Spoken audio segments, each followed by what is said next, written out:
예, 지난주에는 우리가 1장을 통해서 인구 계수하는 것을 보았습니다.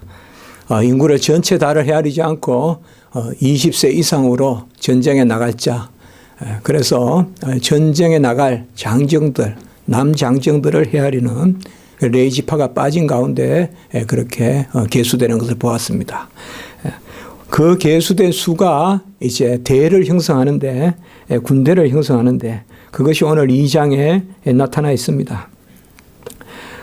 우리가 고린도전서 14장 40절의 말씀에 보면 모든 것을 품위 있게 하고 질서 있게 하라. 그러니까 이게 교회의 대원칙이거든요. 모든 것을 품위 있게 하라. 품위 있다는 것은 덕스럽게 하라. 법이 아닙니다. 교회는 덕입니다. 덕. 법을 지킨다고 되는 게 아니라 덕스럽게 하라. 그래서 품위 있게 하라. 품위 있게 하라. 그리고 질서 있게 하라. 질서가 갖춰지는 것입니다. 이 교회를 품위 있게 하고 질서 있게 하라. 이 말은 가장 엄정하면서도 고상한 그렇게 교회가 돼야 된다. 이 고린도전서 14장 40절의 말씀인데, 이 품위 있게 하고 질서 있게 하라. 이것을 오늘 말씀에 우리가 비춰본다면 이것이 바로 군대의 그러한 질서를 이야기하는 거예요. 군대라는 것이 뭡니까? 가장 쉽게 말하면 군대는 전쟁을 전제하는 집단이죠. 전쟁이 없는데 그냥 군대 모였다 헤어지고 그건 아니죠. 그러나 전쟁이 없으면 좋죠. 그러나 전쟁이 있을 것을 가정하고 군인은 모이는 겁니다. 그러면 전쟁이 뭡니까? 전쟁은, 장사는 상품을 사고 파는 거라면 전쟁은 바로 생명을 주고받는 이야기입니다. 그래서 사느냐 죽느냐 그것이 문제가 되는 것이 바로 전쟁입니다. 그렇기 때문에 항상 생사가 기로에 있는 그것이 바로 전쟁터다 이 말이에요. 우리는 뭐 전쟁과 평화 이런 이야기들, 또 소설들, 뭐 전쟁과 사랑 그런 소설도 있고 여러 전쟁에 대한, 요새는 조금 제가 어릴 때만 해도 전쟁에 대한 소설이 참 많았어요. 뭐 25시나 이런 것도 다 전쟁에 관한, 무기여 잘 있거라, 다 전쟁에 관한 소설이 많았는데 요새는 상대적으로 전쟁에 관한 이야기보다 뭐 테러나 이런 이야기가 많죠. 그런 냉전이나 이런 데서 좀 지나가고. 근데 전쟁이라는 것은 그렇게 막 우리가 생각하면 가장 잔인하고 가장 슬프고 가장 억울하고 가장 비참한 게 바로 전쟁이에요. 전쟁은 뭐 정의가 없어요. 그냥 죽으면 죽어야 되고, 그러니까 이 비참하고 무슨 질서가 없고, 뭐 인간의 어떠한 끄트머리의 모습을 보여주는 거, 그게 전쟁이에요. 우리가 세상에서는 보면 그래도 뭐 아무리 흉악범이라도 뭐를 저지르면 도망가잖아요. 그렇죠? 훔치면 도망가고 남을 때리면 도망가잖아요. 물론 때리고 훔친 건 잘못했지만 잘못한 걸 어쨌든 징계하기 때문에 도망가잖아요. 전쟁은 그게 아니에요. 더 훔치고 더 죽이고 그게 바로 전쟁이에요. 그래서 이제 공공연하게 살인이 감행되고, 그런 것이 바로 뭐냐? 이 지상의 삶이라는 거예요. 성경의 인생관은 뭐냐 하면 바로 이 인생이 전쟁이라는 거예요. 전쟁. 전쟁이다 이 말, 전쟁. 그 영적 전쟁이다. 물론 육체적인 그러한 것도 있지만 모든 본질적인 것은 흑암의 공중의 근세 잡은 이 모든 세상의 것은 악한 게 근세 잡고 있어요. 그걸 뭘 보면 알 수가 있는가 하면 선을 행하는 데보다 악을 행하는 데 줄 서요. 남을 욕하는 데는 쭉 막 20만 개, 30만 개 금방 붙어요. 요새 무슨 닭거리니 이런 거 있잖아요. 댓거리니. 그런데 보면 이런 우리 인성을 드러내는 거예요. 나쁜 거, 험담하는 거, 막 이런 데는 그냥 그저 그냥 막 그냥 팔이 붙듯이 쫙 붙어. 그래 우리 인생의 모습이에요. 이 흑암이, 공중의 흑암, 바로 인류의 타락 이후 이 세상의 근세가 바로 그런 악한 영의 근세거든요.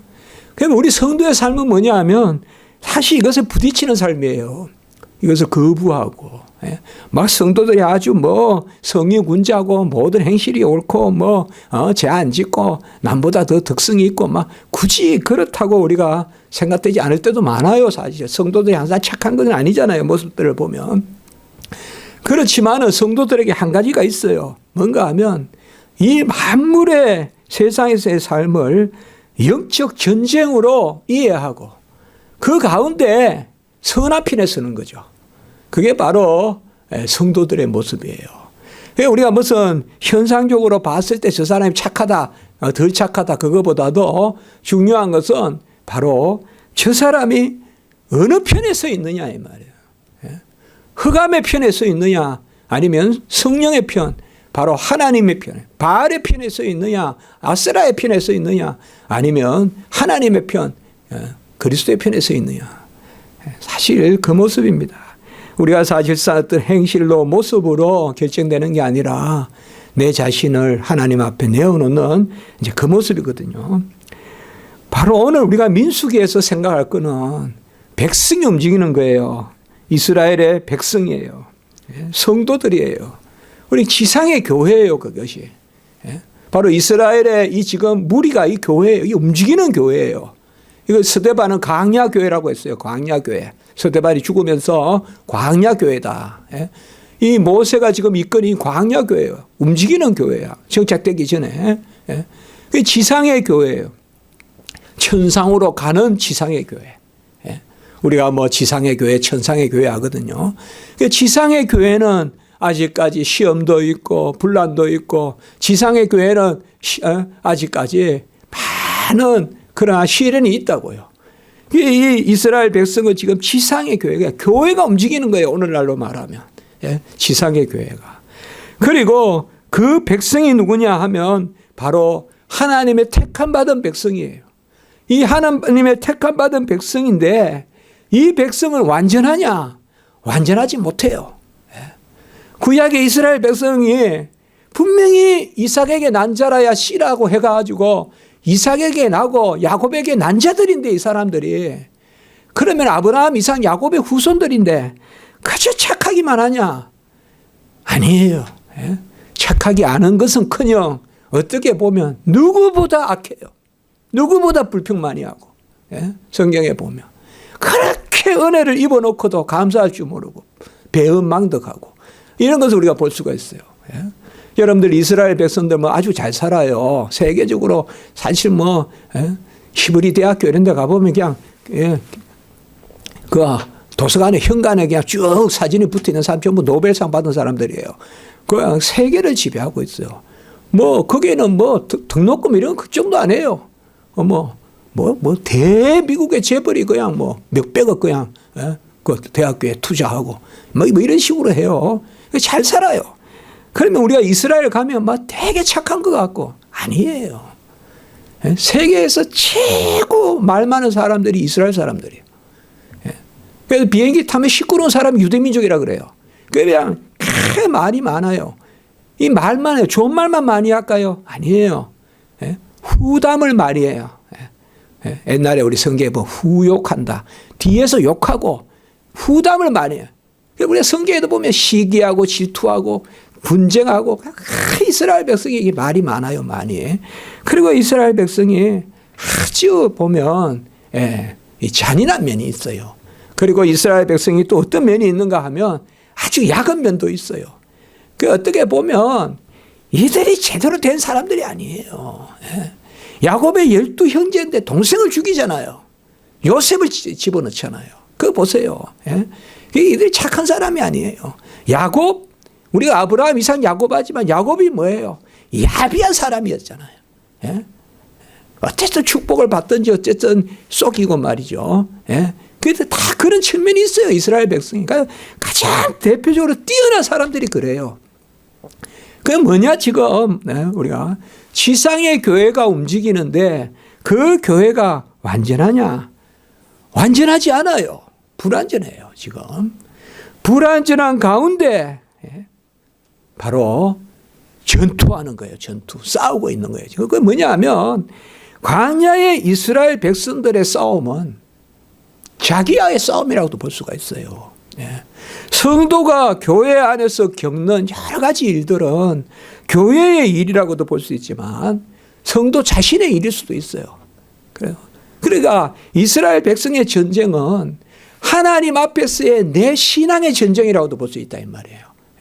미디안하고 싸운다고 해서 모압하고 싸운다고 해서 암몬하고 싸운다고 해서 블레셋하고 싸운다고 해서 민족과 민족끼리 전쟁이라기보다 이것은 종교 전쟁일 뿐만 아니라 신앙의 전쟁이다 이 말이에요. 신앙의 전쟁이다. 그래서 우리가 민수기 이 내용에서 뭘 알 수가 있는가 하면 제가 여기에서 지금 세 가지를 이야기했어요. 이곳은 지상의 교회예요. 이곳은 불완전한 교회예요. 이곳은 전투하는 교회예요. 우리가 이 세상의 교회를 이 세 단어를 써요. 전투하는 교회, 지상의 교회, 그리고 불완전한 교회. 하늘나라에 가면 뭐예요? 이제 천상의 교회, 완전한 교회, 그리고 승리교회라고 그래요. 그러니까 우리가 하늘에 있는 교회를 승리하는 교회라고 그래요. 이 땅에 있는 교회는 전투하는 교회라고 그래요. 다 이거 좀 전문적인 이야기입니다. 그러나 이게 뭐 참 어려운 이야기가 아니라 바로 민수기를 통해서 우리가 볼 수가 있어요. 지상의 교회는 바로 전투하는 교회다 이 말이에요. 싸우는 교회다. 그 무슨 싸움을 하느냐? 영적인 싸움을 한다. 그런데 싸우는 사람은 누구냐? 하나님의 택함 받은 백성이다. 그런데 그들은 완전하냐? 완전하지 못하다. 그러면 어떻게 해야 돼요? 끊임없이 하나님 앞에 기도하면서 나의 불완전함을 내어놓으면서 전쟁하는 것. 이것이 바로 이 지상에서의 성도의 삶입니다. 그 단면을 보여주는 것이 바로 민수기고 특별히 민수기 36장 동안에 38년간에 계속 싸우는 게 뭐냐 하면 그들이 무슨 막 군대가 강해서 이기고 지는 게 아니라 우리의 신앙이 온전하냐 그러냐. 어떤 뭐 우리가 뭐 다른 게 아니에요. 무슨 뭐 능력이 없고 이런 거로 하나님이 징계하는 능력이 없다고 불뱀을 보는 게 아니에요. 여호와를 믿지 않고 불평하고 내가 하나님의 약속 언약의 약속을 받아놓고도 의심하고 말이죠.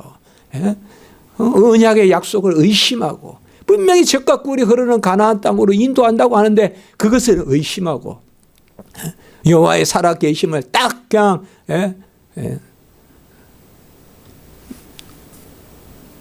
가서 보니까 헤브론에 가서 지난주에 얘기했지만 헤브론에 가서 보니까 훨씬 키도 크고 사람들이라니까 딱 그냥 여호와는 어디 가고 있고 평소에는 잘 믿다가 그냥 조금 그냥 저기 큰 적군이 나타나면 그냥 언제 여호와가 있었냐 싹 잊어버리고 눈앞에 보이는 현실만 보고 그냥 거기에서 절망하고 이러한 것들을 우리가 볼 수가 있어요. 여러분 이스라엘 백성이 움직이는 모습을 한번 생각해 보세요. 전무후무한 세계사적으로 이러한 민족의 대이동이 없습니다. 전쟁한다고 말 타고 징기적하니 움직이고 뭐 나폴레옹이 움직이고 알렉산더가 움직이고 이런 것은 있지만 한 민족이 말이죠. 부녀와 짐승과 아이들과 다 같이 이렇게 대움직임은 세계사적으로 없는 것입니다. 전무후무한 대이동이요. 그 200만 명이 바로 한 교회를 이루고 있는 거예요. 그때는 한 교회예요. 그게 두 교회도 아니에요. 바로 그 하나가 교회예요. 그 200만 명이 한 교회가 하나님의 섭리와 보살핌 가운데 움직이는데 그 단위가 바로 뭐냐? 전투의 단위다 이 말이에요. 전투의 단위. 그것을 오늘 우리에게 말씀해 주고 있습니다. 중앙에는 법궤가 움직이고 사방에 이제 12지파가 진영을 갖추는 것입니다. 오늘 말씀에서 우리가 뭐 구체적으로 무슨 진영이 어디 있느냐 그것을 아는 것은 그렇게 중요하지는 않다고 생각합니다. 일단 12지파가 오늘 2절에 보면 해막을 향하여 사면으로 진영을 치라 이렇게 이야기하고 있습니다. 질서죠, 질서. 해막을 딱 중앙에 두고 사면으로. 그럼 해막에 딱 붙여서 치느냐. 우리가 여호수아에 가보면 해막과 군대의 거리가 2,000규빗이다 이렇게 나오고 있어요. 이스라엘이 이동할 때 법궤와 그렇게 봤을 때 이건 정확하지 않지만 우리가 그렇게 생각해 볼 수가 있어요. 그러니까 해막이 있고 한 2,000규빗이면 한 규빗이 여기서까지 한 규빗이거든요. 45cm에. 그러니까 2,000규빗이면 900m예요. 그러니까 해막에서 900m 이렇게 떨어지고 쳤다고 보면 돼요. 왜냐하면 해막과 바짝 붙을 수 없잖아요. 해막에는 들락날락 거려야 되고요. 그래서 해막을 중심으로 해서 네 진영으로 동서남북. 그래서 네 진영에 각각 세 지파씩.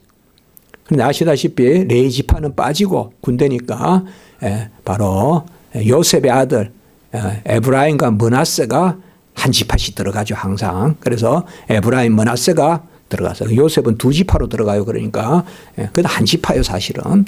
그렇지만 항상 두 분배를 해요. 그래서 12지파가 자리 잡는 것을 볼 수가 있어요. 먼저 오늘 우리가 3절부터 9절까지 보면 동방의 진영, 요 이제 세 지파인데 유다 지파가 대표예요. 유다 지파가 대표고 이사갈 지파, 스볼론 지파, 이 세 지파가 어디 쪽에 자리를 잡느냐 하면 동방 쪽에 자리를 잡습니다.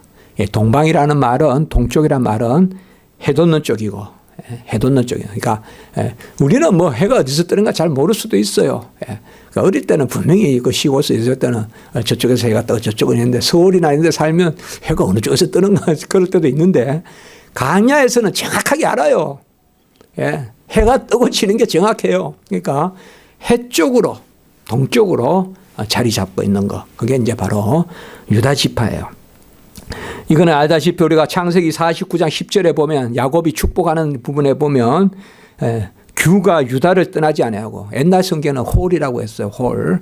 왕이 드는 홀이 유다를 떠나지 아니하고 통치자의 지팡이가 그을 발 사이에서 떠나지 아니하기를 실로가 오시기까지 하고, 아주 너무 귀한 말씀이잖아요. 바로 이 유다 지파가 가장 통치하고 홀을 쥐고 있다, 그렇게 볼 수가 있어요. 그래서 여기서도 지금 해 뜨는 동쪽에, 그것이 오늘 성경에 보면 아까 제1대예요. 그러니까 이제 이스라엘은 이제 큰 이 뭐라 그러니까 군단이라 그러니까 여단이야 됩니까? 큰 사단이라 그래야 됩니까? 하여튼 네 진영이에요. 그래서 첫 번째 진영 세 지파는 바로 유다 지파, 이사갈 지파, 스발론 지파인데 그중에 유다 지파가 대표입니다. 그리고 우리가 10절부터 보면 이제 제2대인데, 두 번째 때인데, 여기가 바로 르우벤이 이제 장자죠. 르우벤이 중심이 돼서 시몬, 갓, 이렇게 이제 세 지파. 나중에 보면요, 여기에 나오는 세 지파들, 이런 지파들도 친하게 지내요, 나중에. 아무래도 전쟁을 같이 하고 하다 보니까 안 친해지겠어요. 근데 이게 하나의 뜻이 있어요. 나중에 땅 분배할 때 가보면 가나안 땅에 가서 다 의미가 있어요. 근데 이제 르우벤 지파는 남쪽이에요, 남쪽. 남쪽을 차지하고 있어요. 그래서 실제로 동쪽이 움직이면 남쪽은 우측이 돼요. 우측이. 그래서 사실상 전쟁할 때 가장 앞서서 싸우는 사람은 유다 지파가 아니라 이쪽 지파들이에요. 르우벤 지파, 이쪽 사람들이 싸우는 거예요. 그러니까 우측이 힘을 쓰는 게 우측이. 우리가 항상 머리가 힘을 쓰는 게 아니잖아요. 손이 힘 쓰잖아요. 이렇게 생각하면 돼. 그렇죠. 오른손이 힘을 쓰잖아요. 방향은 머리가 가지만, 유다 방향으로 가지만 힘은 누가 쓰느냐? 우측에 써요. 이게 남쪽이란 말이에요. 이게 동쪽이기 때문에. 우리 이렇게 돌려놓고 생각해 보면 알잖아요. 그래서 이 르우벤 지파. 근데 르우벤 지파가 보면 또 야곱의 우리가 축복에도 보면 르우벤은 바로 기력의 시작이다 그랬잖아요. 우리가 성경에. 힘이 세요. 르우벤이, 이쪽 지파들이. 그래서 하나의 뜻이 있어요. 그래서 르우벤 지파가 이제 남쪽이고, 이게 제2대예요. 그리고 제3대는 제3 군대는 세 번째 군대는 뭐냐 하면 바로 17절부터 나오는데 18절부터 나와요. 18절부터 나오는데 여기는 대표가 누군가 하면 에브라임 지파예요. 사실 이제 에브라임이 가장 번영하는 지파예요. 이 요셉의 사실 차자지만 장자가 된 사람이 에브라임이잖아요. 므낫세가 형이지만 에브라임이 형 자리에 있잖아요. 항상 므낫세 에브라임이라고 안 그러잖아요. 에브라임 므낫세라고 그러잖아요. 마찬가지잖아요. 우리가 야곱가에서 그렇게 말하면 마찬가지 에브라임이에요. 이 에브라임은 서쪽을 담당해요. 그래서 므낫세 지파, 베냐민 지파와 함께. 그래서 그 옛날 표현이 재미있어요. 막상 이 사람들은 주로 뭔가 하면 서쪽이면 어딘가 하면요 바다 쪽이에요. 이렇게 움직인다 봤을 때 동쪽으로 가면요 서쪽은 바다 쪽이에요. 바다 쪽. 그래서 뭐 거기가 거기지만 같이 움직이니까 그래서 이쪽은 주로 바다편 이렇게 이야기해요. 그래서 이게 에브라임 지파예요. 에브라임 지파, 므낫세, 베냐민. 그리고 마지막은 단 지파. 26절로부터요. 25절로부터 31절까지. 여기에는 단과 아셀, 납달리 지방. 이게 나중에는 이제 좀 비슷하게 그렇게 있는데, 예. 그러니까 이제 단 지파는 뭐 여러 가지 부정적으로 자주 등장하지만 사실상 단 지파가 가장 용맹스러운 지파예요. 그러니까 이 단 지파가 31절에 보면 후대로 행진한다는 끄트머리 지파에게 끄트머리를 감당한다 이 말이에요. 단 지파가 북쪽에서 막상 이렇게 나가면. 그러니까 사실 전쟁할 때는 뒤에서 습격하는 것을 막는다 이거예요. 단 지파가. 단지파. 그러니까 단지파가 좀 거칠어요. 그래서 우리가 이제 항상 그 단지파가 우리가 아마겟돈이나 이제 나중에 계시록이나 이런 데 많이 나오는 게 이 단지파가 배경이거든요. 또 레위기에도 알 수가 있고 레위기에 보면 단지파가 저 올라가잖아요. 그런 것은 우리가 알 수가 있거든요. 그래서 어쨌든 이렇게 네 진영을 갖추어요. 우리가 성경에 보면요, 우리가 이제 그 에봇 옷에 보면 12지파의 이제 그 배열도 그렇고 보면 항상 이 사실상 그 사라는 숫자가 또 중요하게 나오잖아요. 그렇죠? 마테마가 누가 요한 복음서도 네 가지고 그리고 우리가 스가랴서나 뭐 또 이럴 때 인자의 모습이 또 네 가지로 나타나고 그러니까 우리가 그런 것을 볼 수가 있어요. 그 중앙에 뭐가 있느냐 오늘 17절에 보면 해막이 있어요. 해막이. 그러니까 해막이 중앙에 17절에 해막이 레인의 진영과 함께 있다. 쉽게 말하면 다 죽어야 해막이 습격에 당하는 거예요. 그렇게 생각하면 돼요. 다 죽어야 돼요. 그러니까 마지막까지 해막은 지켜야 되는 거예요. 해막은. 그러니까 사방에 쫙 이렇게 있으니까 뭐예요. 해막, 뭐 해막부터 버리고 도망가고 뭐 해막은 어디 가고 없고 뭐 나살자 이게 아니죠. 끝까지 딱 해막을 중심으로. 해막이 망하면 우리 아무것도 다 망하는 거고. 그래서 해막을 중심으로 움직임을 볼 수가 있어요. 이건 나중에 이동할 때 법궤가 앞서고 이런 거와 좀 다른 거예요, 여러분들. 이 부분은 지금. 이거는 대를 형성하는 거예요. 대를 형성해서 해막이 그 중심에 가는 것을 볼 수가 있습니다. 사실 오늘 이 말씀에 우리가 기억할 것은 아까도 말씀했지만 이 두 가지예요. 이스라엘의 전쟁은. 뭐냐? 여호와는 전능하시다. 그 다음에 두 번째는 뭐야? 여호와가 우리와 함께 계시다. 다시 우린 출애굽기로 가야 돼요. 출애굽기 3장에 바로 떨기나무에서 모세가 그 여호와의 사자 바로 여호와를 만났잖아요. 그래서 여호와의 이름이 어떻게 됩니까? 이름을 물으니까 바로 나는 스스로 있는 자다. 여호와. 그 야훼. 그게 바로 전능하신 하나님, 구원하신 하나님을, 생명을 주시는 하나님을 이야기하거든요. 그래서 모세에게 나는 스스로 있는 자니라. 3장 14절에. 그리고 바로 앞에 절 3장 12절에 뭐랍니까? 내가 반드시 너와 함께 있으리라. 그래서 이스라엘의 전쟁은 이 두 가지에 대한 믿음이에요. 여호와는 상천하지의 유일하신 하나님이시다. 여호와는 전능자시다. 그의 편팔로 그의 강한 손으로 모든 것을 이기신다. 그리고 막으신다. 여호와의 입에서 검이 나오며 그러니까 이스라엘 전쟁은 바로 여호와 하나님의 전쟁. 그 여호와 하나님이 모든 것을 이기는. 그런데 두 번째는 뭐예요? 그가 반드시 우리와 함께 계시다. 반드시 우리와 함께 하신다. 어떤 먹고 마시는 그 일에도 함께 계시지만 그래서 창조적 권능과 그리고 여러 가지의 섭리를 이루시만 특별히 고대에서 가장 중요한 게 뭐예요? 바로 고대에서 전쟁이에요. 전쟁. 가장 중요한 단어가 고대의 삶에는 전쟁입니다. 전쟁. 자, 이래요. 추수를 하잖아요. 요새 같으면 우리는 추수한다 이러면 뭐 당연히 이걸 얼마에 팔까? 그게 끝이잖아요. 그러나 옛날에는 안 그래요. 이것을 과연 누가 습격해서 안 가지고 갈까? 계속 추수만 해놓으면 와요. 훔치러. 예? 그러니까 우리가 사사기에 보면 매일 그거예요. 우리 기도원이나 매일 보면 밀 갖고 오면 밀 훔치러 오고 그 다음에 포도 해놓으면 포도 그냥 훔치러 오고 이 생산해서 먹고 사는 게 아니라 그냥 노략질해서 먹고 산단 말이에요. 말 타고 다니면서. 이 에돔 족속이나 다 그런 사람들이란 말이에요.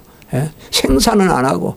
그렇기 때문에 이 고대의 삶에 있어서 전쟁에 능하신 신, 전쟁에 능하신 하나님. 이것은 사실상 날마다의 삶이에요. 날마다의 삶이에요. 옛날에 뭐 평균 수명이 뭐 25. 그것도 뭐 어릴 때 많이 죽는다 해도 어릴 때 죽는 거라 수명이 짧다 그렇게 생각하면 안 돼요. 왜냐하면 옛날에는 어린 아이들은 아예 개수도 안 해요. 그냥 평균 수명이 옛날에 30살, 20살. 왜 그래요? 다 전쟁에서 죽어서 그래요. 다 전쟁에서. 그러니까 요새는 뭐 전쟁이라는 게 아주 해외적으로 일어나지만 옛날엔 그렇지 않거든요.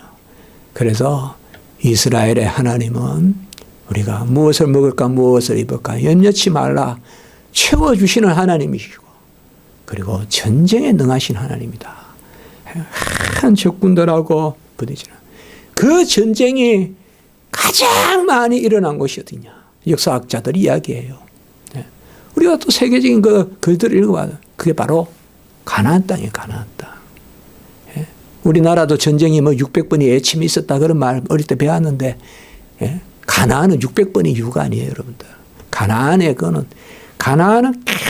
전쟁이에요. 그렇기 때문에 이스라엘 백성을 전쟁도 또 세계 최열강들만 다 모여드는 전쟁을 하는 곳이 가나안. 애굽이 강할 때는 애굽이 들어오고 바벨론이 강할 때는 바벨론이 메디아가 강할 때는 메데 저기 헬라가 강할 때 알렉산드리아가 들어와. 그다음에 로마가 강할 때는 로마가 들어와. 나중에 뭐 영국이 들어와. 지금은 또 뭐야 세계에서 가장 잔인하죠. 지금도 또 아니 하얗고잖아요. 이 가나안 땅이 그런 곳이에요.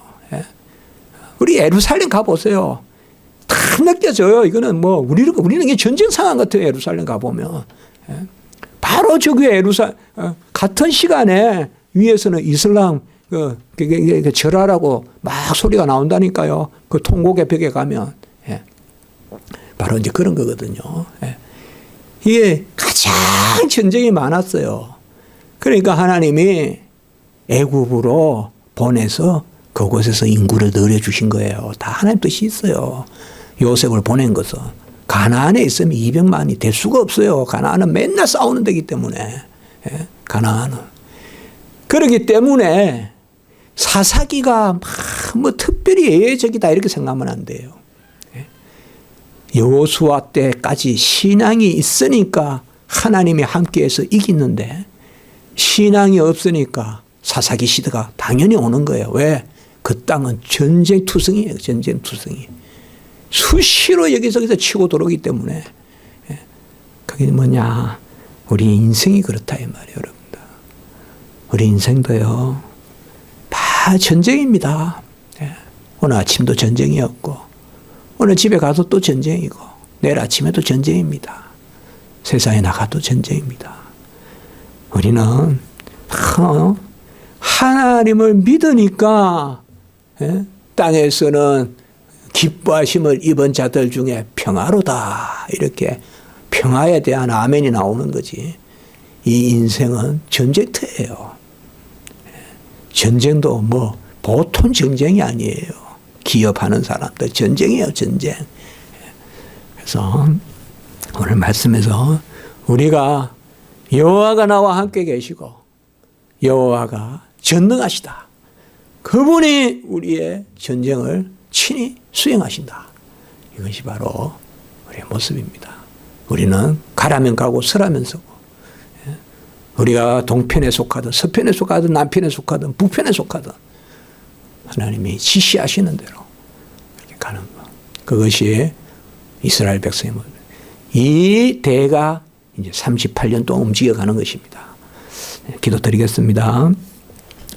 거룩하고 자비로우신 하나님 아버지, 오늘 말씀을 통하여서 질서의 하나님, 모든 것을 품위 있고 질서 있게 하라는 그 말씀이 바로 아버지 우리 성도들을 향한 여호와의 뜻임을 알게 하시니 감사합니다. 인생은 끊임없는 이 강야에 같고 나그네의 산 가운데 우리는 불안전한 가운데 끊임없는 전쟁을 치러야 합니다. 여호와 하나님이여, 우리가 하나님 편에 서게 하시고 하나님 바라보게 하시고 내가 스스로 무엇을 들었다고 내 병기 믿지 말게 하시고 오직 여호와 하나님 나를 방패되시고 나를 안위하시고 산성되시는 우리 여호와 하나님만 의지하고 나가는 저희들이 될 수 있도록 인도해 주시옵소서. 우리를 불쌍히 여겨 주시고 우리의 인생의 역정과 행로를 하나님 주장해 주시옵소서. 구주 예수 그리스도 이름으로 감사하며 기도드리옵나이다. 아멘.